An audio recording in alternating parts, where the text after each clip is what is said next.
दादा और दादी के पास बहुत सारी मुर्गियां थीं।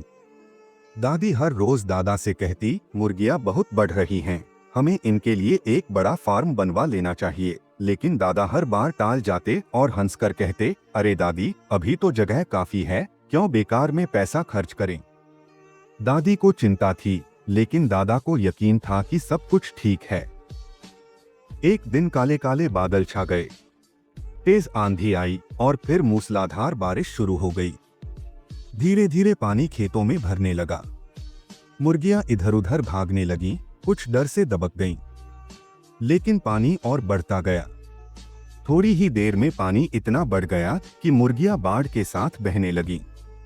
कुछ तैरने की कोशिश कर रही थीं, कुछ अपने अंडों को बचाने की कोशिश कर रही थीं, लेकिन तेज बहाव ने सबको बहा दिया।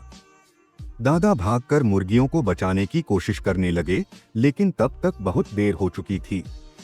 पानी में सिर्फ बहती हुई मुर्गियां और उनके अंडे दिखाई दे रहे थे। जब बारिश थमी तो दादा का दिल बैठ गया।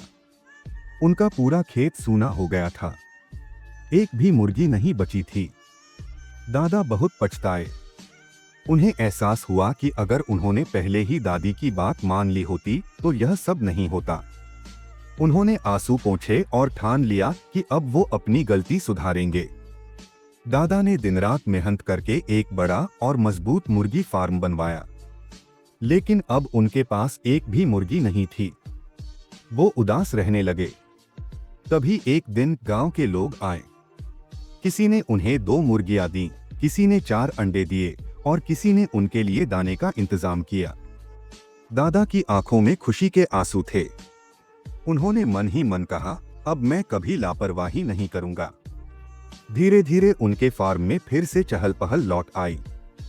इस बार उन्होंने अपनी मुर्गियों की अच्छे से देखभाल की और दादी की हर सलाह मानी। समय पर सही फैसला न लेना भारी पड़ सकता है। जो चीजें छोटी लगती हैं, वो भविष्य में बड़ी मुसीबत भी बन सकती हैं।